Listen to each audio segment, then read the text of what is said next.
This series contains adult language and depictions of graphic violence. Listener discretion is advised.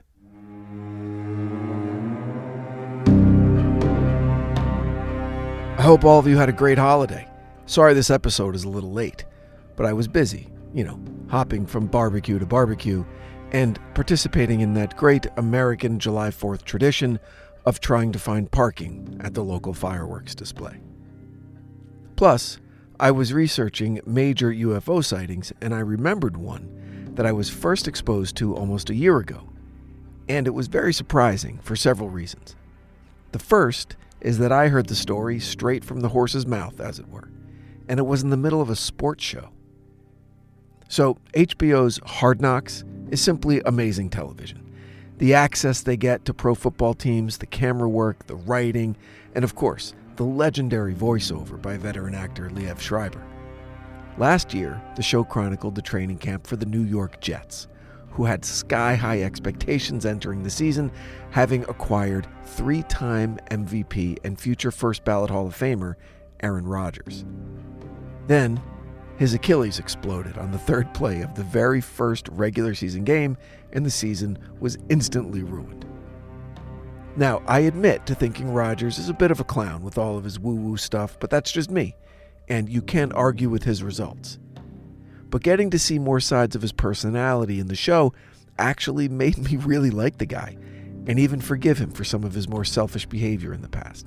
I was able to understand him a little more, especially when he related his incredible UFO story. And I was getting down to bed. I heard this alarm in the distance going off. And Steve and his brother and I walked outside, and up in the clouds, we heard this sound, and we saw this tremendously large object moving through the sky. And it was like a scene out of Independence Day when the ships are coming into the atmosphere and they're creating this kind of explosion type fire in the sky. And about 30 seconds later, we heard the real recognizable sound of fighter jets going shoo, shoo, shoo.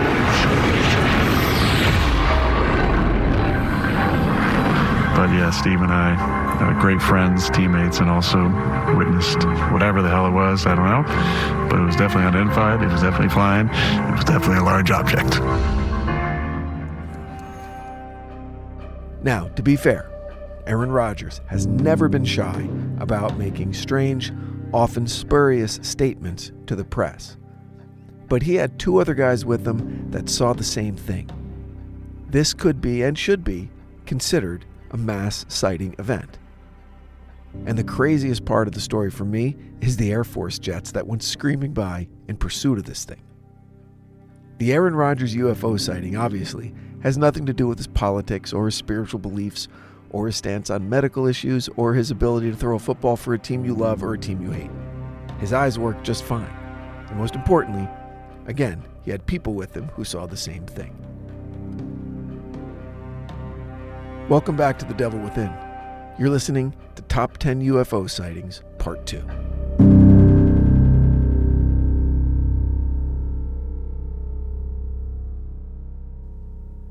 Okay, so here we go with the top 5.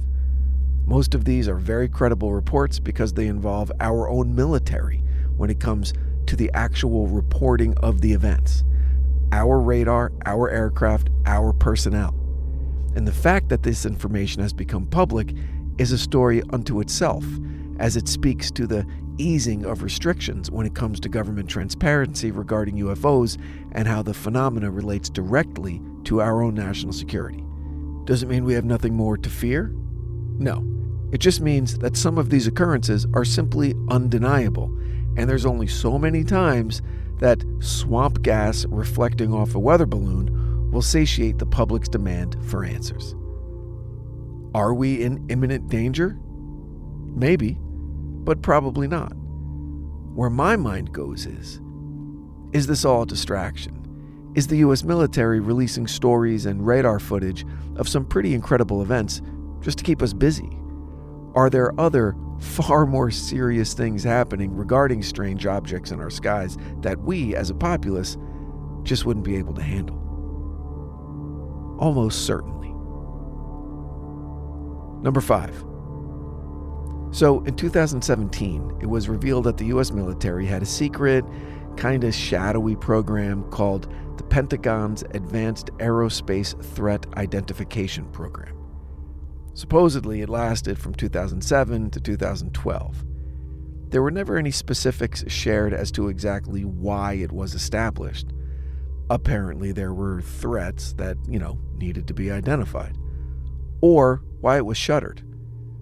My hope is that the Pentagon realized that all the aliens are just super friendly and pose no imminent threat to our planet. I mean, that's possible, right? Well, as a result of the existence of the program becoming known to the general public, there were bound to be some questions. Like, did you guys find anything? Actually, that was the main question, almost the only question, and the answer was a resounding yes.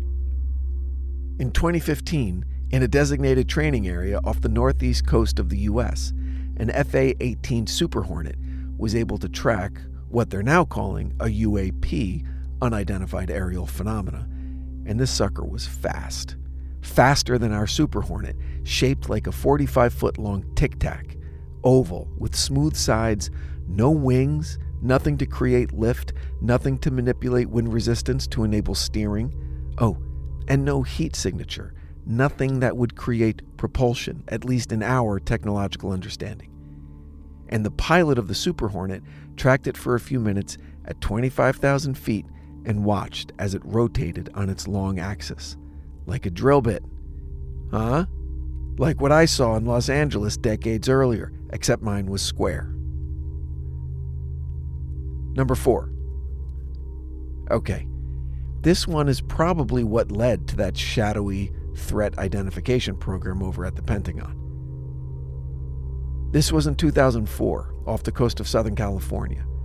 Our U.S. Navy Nimitz Carrier Strike Group has its home base in the San Diego Harbor, which is one of the largest protected natural harbors on the planet. And a large area of the Pacific Ocean is designated as a training range for Navy aircraft. On November 14, 2004, the USS Princeton, part of the Nimitz Strike Group, was able to detect an unknown craft 100 miles off the coast. Then a few more of these unknown objects appeared on radar over the next 2 weeks, ranging from 80,000 feet in elevation down to just a few feet above the surface of the ocean, and their speeds exceeded 3 times the speed of sound. When these objects got a little too close for comfort, the commander of the Pacific Fleet scrambled 2 F-18s to intercept them. When our jets got in the area, they witnessed something outrageous. There was a disturbance beneath the surface of the sea, and these pilots watched as one of these crafts emerged from the depths. Again, no wings or rudders or visible means of propulsion, just a big smooth tic-tac, and then it took off across the blue California sky, where it climbed to heights that would suggest technically that it went into freaking space for a minute before descending to a more reasonable altitude of, 80,000 feet. That was allegedly our military's first known encounter with what's called multi-realm craft. Craft that can go in water, our atmosphere, and then space. And that's pretty terrifying if you think about it. And when the F-18 plotted a course for intercept, the Tic-Tac seemed to be aware of it and took off. Within a few seconds, it reappeared on the F-18's radar more than 60 miles away. And that's a speed, again, calculated to be 3 times the speed of sound. Number 3.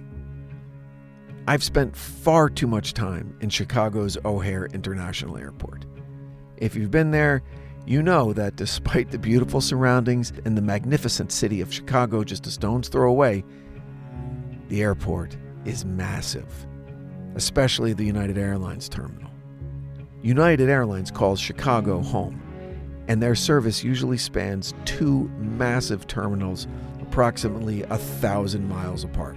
Okay, not that far, but it feels like it when you're rushing to make a connection and you have a 20-minute hike ahead of you. And if you miss the flight, you have a terrible evening using your backpack for a pillow on a dirty carpet in your Gate 73. But I digress. On November 7th, 2006, United Airlines Flight 446 was preparing to depart O'Hare for North Carolina when members of the ground crew noticed a silver disc hovering over Gate 13. A total of 12 United Airlines employees, along with dozens of civilians outside of the airport, saw the same thing at the same time, 4:15 p.m. It reportedly hovered for about 5 minutes before suddenly accelerating straight up at a blistering rate of speed until it cinematically broke through the clouds, leaving a circular hole in its wake, and disappeared. Again, everyone saw the same thing, right down to one of the pilots describing the hole in the clouds where the blue sky suddenly became visible. The FAA claims that the craft was not seen on their radar and dismissed the story as a weather phenomenon. Okay.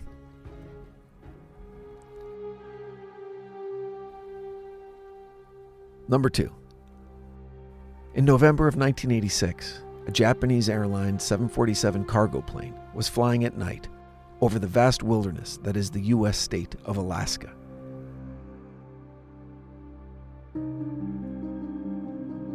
Several hours into the flight, the crew realized that they were being followed by an unidentified flying object. The radar signature was unique and completely foreign. The craft following them was making aerial maneuvers that seemed to defy the laws of physics. Several times the crew requested and were granted course changes to attempt to shake whatever it was that was following them, but to no avail. The craft pulled closer to the massive airliner, and when it did, strange light filled the cockpit and the air became instantly heated so it felt like they were in a sauna. It was then that the captain realized that there were actually 2 of these crafts following him. Until that moment, they had been flying so close together that his radar read them as a single craft. He now radioed a mayday as he felt his plane and his crew were in imminent danger from these unknown objects that weren't responding to normal aviation radio communications. Suddenly, the 2 crafts following him retreated and disappeared into the darkness. But it wasn't over. As these 2 small objects faded from view, a much, much larger, disc-shaped craft appeared and continued the pursuit of the 747 for more than an hour, before suddenly vanishing just as mysteriously as it had appeared.